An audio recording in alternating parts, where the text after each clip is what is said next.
बिस्मिल्लाहिर्रहमानिर्रहीम। शुरू करती हूँ अल्लाह के बबरकत नाम से जो बहुत ही मेहरबान और नहायत रहम करने वाला है। अस्सलामु अलैकुम वरहमतुल्लाहि वबरकातुहू। आज की इस वीडियो में सूरतुल कलम की आयत नंबर 51 और 52 का वजीफ़ा बयान करूँगी। इंशाअल्लाह ताला ये कुरानी वजीफ़ा आपके लिए बहुत ही ज़्यादा फ़ायदेमंद साबित होगा। ये वजीफ़ा बहुत ही ज़्यादा ख़ास है, कारोबार के हवाले से, रिज़्क़ के हवाले से, नज़र बद के हवाले से, जादू टूने के हवाले से, किसी भी काम में रुकावटें हों, इंशाअल्लाह ताला ये वजीफ़ा आपके लिए बहुत ही ज़्यादा मौसर साबित होगा। कुछ लोग चलते हुए कारोबार में रुकावटें पैदा करते हैं, लोग हसद करते हैं, नज़र बद का सामना करना पड़ता है। कोई भी बंदा किसी को आगे बढ़ते हुए नहीं देख सकता, ना ही कोई इंसान किसी दूसरे को कामयाब बनता हुआ देख सकता है। रुकावटें पैदा करता है, कोई मसला हो या परेशानी हो, ये कुरानी वजीफ़ा आपने करना है। यकीन माने दिनों में हालात बदलेंगे और आपकी तमाम परेशानियां दूर हो जाएंगी। बड़ा ही आसान वजीफ़ा है। इस वजीफ़े का मुकम्मल तरीका और तफसील बयान करूँगी। उससे पहले आपसे गुजारिश है कि आपने वीडियो को कहीं से भी स्किप नहीं करना, वीडियो को आखिर तक ज़रूर देखना है ताकि आपको वजीफ़े की अच्छे से समझ आ सके। और अगर आप मेरे चैनल पर नए हैं तो सबसे पहले मेरे चैनल को सब्सक्राइब कर दें, मेरी वीडियो को लाइक और शेयर कर दें।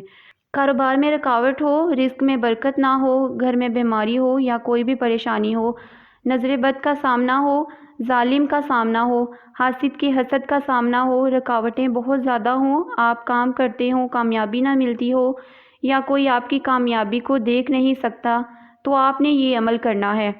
इंशाअल्लाह ताला ये वजीफ़ा, ये कुरानी वजीफ़ा आपके लिए मौसर साबित होगा, आपके लिए बहुत ही ज़्यादा फ़ायदेमंद साबित होगा। अब चंद बातों का आपने ख्याल रखना है।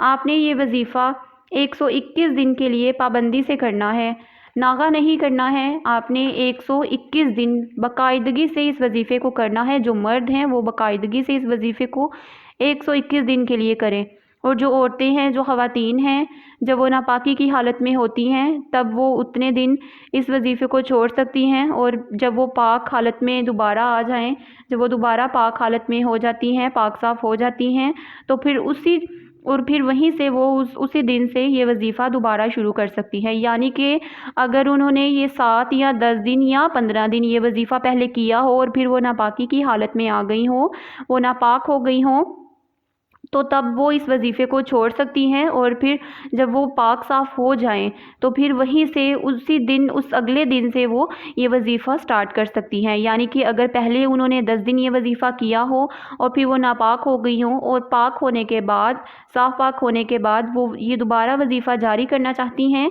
तो वो 11वां दिन, मतलब जब वो अगले दिन वो वजीफ़ा शुरू करेंगी तो वो उनका 11वां दिन होगा वजीफ़े का, क्योंकि उन्होंने 10 दिन पहले ये वजीफ़ा कर लिया होगा।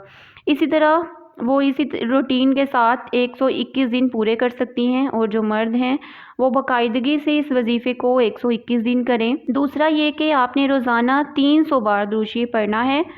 आप चाहे तो एक ही दफ़ा 300 मरतबा पढ़ लें दुरूद पाक को, या पूरे दिन में वक्फे वक्फे से पढ़ सकते हैं, वो आपकी अपनी मर्ज़ी है। अगर आप एक ही वक्त में एक ही दफ़ा 300 मरतबा दुरूद शरीफ पढ़ सकते हैं तो एक ही दफ़ा पढ़ लें, लेकिन अगर आपके पास इतना टाइम नहीं है तो आप वक्फे वक्फे से पूरे दिन में 300 मरतबा पढ़ सकते हैं दुरूद पाक, लेकिन आपने हर रोज़ 300 मरतबा दुरूद पाक पढ़ना है। अमल का तरीका ये है कि आपने सूरतुल कलम आयत नंबर 51 और 52 को 100 बार पढ़ना है। इस अमल की बरकत से तमाम रुकावटें ख़त्म होंगी, और जहाँ तक मुमकिन हो कुछ ना कुछ रोज़ाना सदका व खैरात करते रहा करें। इस अमल के साथ साथ आपने जो तस्बीह पढ़नी है वो कारोबार में तरक्की की तस्बीह है। हर काम में आसानी और सहूलत के लिए आपने 360 बार या करीम पढ़ना है। अव्वल व आखिर आपने 3-3 मरतबा दुरूद शरीफ पढ़ना है, दुरूद इब्राहीम जो हम नमाज में पढ़ते हैं। कारोबार में तरक्की के लिए आपने हर रोज़ अव्वल व आखिर 3-3 मरतबा दुरूद शरीफ पढ़ने के बाद या करीम को 360 मरतबा पढ़ना है। और इस अमल को, इस वजीफ़े को आपने अल्लाह ताला पे पूरा यकीन रखते हुए, कामिल यकीन रखते हुए करना है। اور پھر سچے دل سے، پورے دل کے ساتھ، پورے اطمینان کے ساتھ اللہ تعالیٰ پہ پورا یقین رکھتے ہوئے آپ نے اللہ پاک سے پھر اپنی تمام حاجات کے لیے، تمام مشکلوں اور مصیبتوں کے لیے دعا کرنی ہے۔ انشاءاللہ تعالیٰ آپ کی ہر حاجت بہت ہی جلد قبول ہوگی، آپ کے کاروبار میں رزق میں اضافہ ہوگا انشاءاللہ تعالیٰ۔ آپ نے یہ عمل باقاعدگی سے کرنا ہے اور اللہ تعالیٰ پہ پورا یقین رکھتے ہوئے کرنا ہے۔ آپ سے گزارش ہے کہ اگر آپ نے ابھی تک میرے چینل کو سبسکرائب نہیں کیا تو میرے چینل کو سبسکرائب کر دیں، میری ویڈیو کو لائک اور شیئر کر دیں۔ اللہ حافظ۔